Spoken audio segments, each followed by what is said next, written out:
Breaking news చూస్తున్నాం. తెలంగాణలో ప్రజాపాలన లక్ష్యంగా రేవంత్ సర్కార్ అడుగులు వేస్తుంది. అందుకు తగ్గట్టుగానే ప్రజాభీష్టం మేరకు నిర్ణయాలు తీసుకుంటుంది.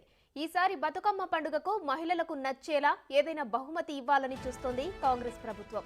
గత బీఆర్ఎస్ ప్రభుత్వం ఇచ్చే చీరలను ఇవ్వకూడదని నిర్ణయించింది. చీరలకు బదులు మరేదైనా గిఫ్ట్ ఇవ్వాలని యోచిస్తోంది.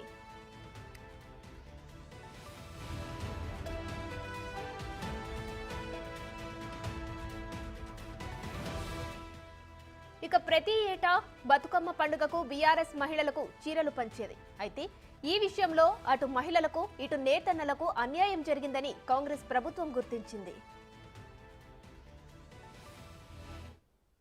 ఇవి బతుకమ్మ చీరలు ఆడబిడ్డలు కట్టుకునేటివి కావు అని చెప్పి ఆడబిడ్డలు తిరుగుబాటు చేసిన మాట వాస్తవం కాదా? తమరి ద్వారా వారిని నేను ఏమడగదలుచుకున్నా అంటే ఒకటే మాట స్ట్రైట్గా సమాధానం.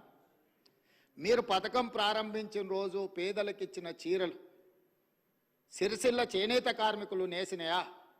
సూరత్కి వెళ్ళి కిలోల కింద తూకంలో కొనుక్కొచ్చి కమిషన్లు కొట్టి పేదలను మోసం చేసిండ్రా లేదా వారు చెప్పాలి. నెంబర్ 1 అధ్యక్ష.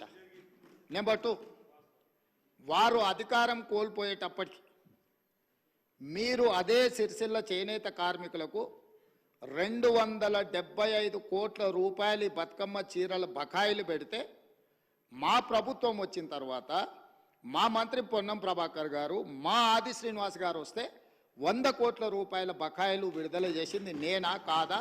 ఓసారి రికార్డులు చూసుకోవాలి అధ్యక్ష. అదేవిధంగా అధ్యక్ష, అదేవిధంగా ఎయిర్పోర్టుకు మెట్రో రైల్ గురించి చాలా విషయాలు వారు మాట్లాడినరు. దాన్ని మళ్ళా ఇంకొక సందర్భంలో నేను వివరంగా చెప్తాను దాని మీద. కానీ వారిని నేను అడిగే ప్రశ్న, ఎంఎంటీఎస్ శంషాబాద్ దగ్గర ఉమ్నాబాద్ వరకు ఎంఎంటీఎస్ వచ్చింది. కేంద్ర ప్రభుత్వము ఎంఎంటీఎస్ను ఎయిర్పోర్టు లోపలికి అనుమతించండి, ఈ 2.5 కిలోమీటర్లు ఎంఎంటీఎస్ను ఎయిర్పోర్ట్లోకి అనుమతిస్తే సామాన్యమైన పేదలకు రవాణా సౌకర్యం ఏర్పడుతుంది. హైదరాబాద్ మహానగరాన్ని నుంచి ప్రస్తుతం చీరలు పంపిణీ చేయొద్దని నిర్ణయానికి వచ్చింది సర్కార్. అందుకు బదులుగా ఏమిస్తే బాగుంటుందని ఆలోచిస్తున్నట్టు తెలుస్తోంది. ఏదైనా గిఫ్ట్ ఇద్దామా? ఒకవేళ ఇస్తే అది వస్తువు రూపంలో ఉండాలా లేక నగదు రూపంలో ఇవ్వాలా అనే విషయంపై సమాలోచన చేస్తుంది సర్కార్.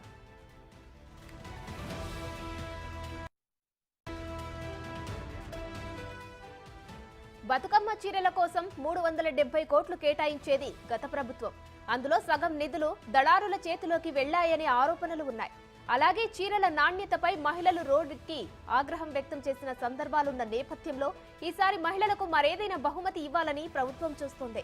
డబ్బులిస్తే పండుగ ఖర్చులకు ఆసరగా ఉంటుందని ఎక్కువ మంది మహిళలు అభిప్రాయపడుతున్నట్లు ప్రభుత్వం గుర్తించింది.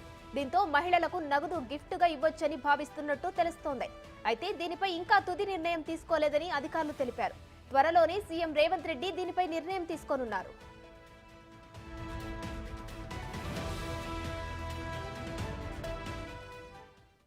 ఇదే అంశంపై మరిన్ని డీటెయిల్స్ మా associate input editor Nagesh phone line లో అందిస్తారు. నగేష్, చెప్పండి, ఎప్పుడు గత ప్రభుత్వం ఇచ్చే బతుకమ్మ చీరల ప్లేస్ లో ఏదైనా గిఫ్ట్ ఇవ్వాలా లేకపోతే అది నగదు రూపంలో ఇవ్వాలని ఈ ప్రభుత్వం ఆలోచిస్తుంది? దీనిపై డీటెయిల్స్ ఏంటి నగేష్? ఖచ్చితంగా డిఫరెంట్ ఒపీనియన్స్ ని తెలంగాణ 33 జిల్లాల నుంచి కూడా ప్రభుత్వం ఇన్పుట్స్ ని సేకరిస్తుంది. తమ ఇంటెలిజెన్స్ ద్వారా కొన్ని ఊర్లలో చాలా మంది మహిళల అభిప్రాయాలను తెలుసుకుంటున్నారు. ఎందుకంటే గత ప్రభుత్వం 370 కోట్లు ప్రతి ఏటా వెచ్చించి చీరల్ని పంపిణీ చేశారు. కానీ అవన్నీ కూడా నాసి రకం చీరలుగా వాళ్ళంతా చాలా వరకు మీడియా ముందుకు వచ్చారు. చాలా చోట్ల కూడా వాళ్ళు ఈ బట్టలు ఆరేసుకోవడం కోసం ఉంచడం, అలాగే ఇంట్లో తుడుచుకోవడం కోసం ఉంచడం, బయటకి కట్టుకున్న వాళ్ళు మాత్రం అంటే మహిళలు చీరలు కట్టుకున్న వాళ్ళు మాత్రం ఎక్కడ లేరు.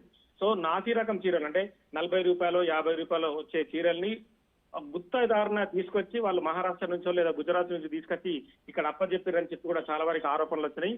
ఈ క్రమంలో 370 కోట్లు కేటాయిస్తున్నాం, కానీ అవసరాలకి లేకుండా చీర నాణ్యత లేకుండా ఇవ్వడం అనేది సరికాదని చెప్పి రేవంత్ ప్రభుత్వం ఆలోచిస్తోంది. ఈ క్రమంలో 33 జిల్లాల నుంచి మేజర్ మహిళలు ఎవరైతే ఉన్నారో వాళ్ళ నుంచి అభిప్రాయాలు తీసుకొని వాళ్ళకు గిఫ్ట్ రూపేణా ఇవ్వాలన్నా లేదంటే డబ్బు రూపేణా ఇవ్వాలనేది కూడా ఒక నిర్ణయం తీసుకొని ఉన్నారు. ఎందుకంటే డబ్బు రూపేణా ఇస్తే వాళ్ళకు దసరా పండుగ ఖర్చులకు కూడా ఉపయోగపడతాయని చెప్పి కూడా ప్రభుత్వం ఒక ఆలోచన చేస్తోంది.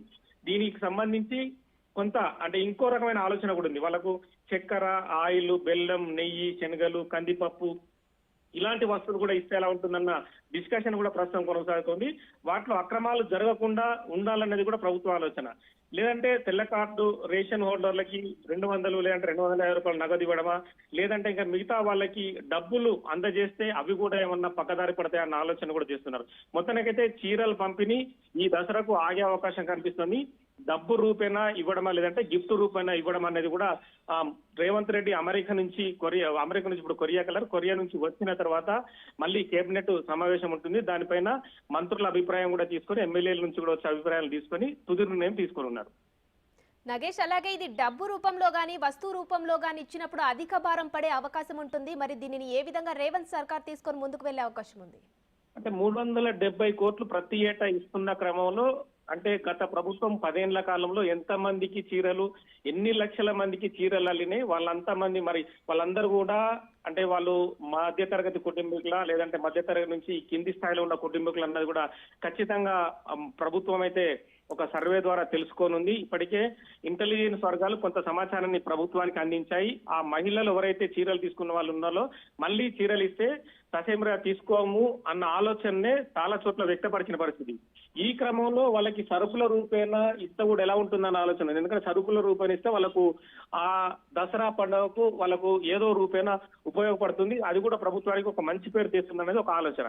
కానీ అందులో కూడా అక్రమాలు జరగకుండా ఎంతవరకు నియంత్రించారో అనేది కూడా ప్రభుత్వం ఆలోచిస్తుంది. లేదంటే మనిషికి 250 రూపాయల లేదంటే 300 రూపాయలు అనేది కూడా ఎన్ని లక్షల మందికి ఇస్తే ఎన్ని కోట్ల రూపాయలు అయితే అనేది కూడా లెక్కలు తీర్చిన తర్వాత తుది నిర్ణయం అయితే తీసుకునే అవకాశం కనిపిస్తుంది. Right, thank you Nagesh.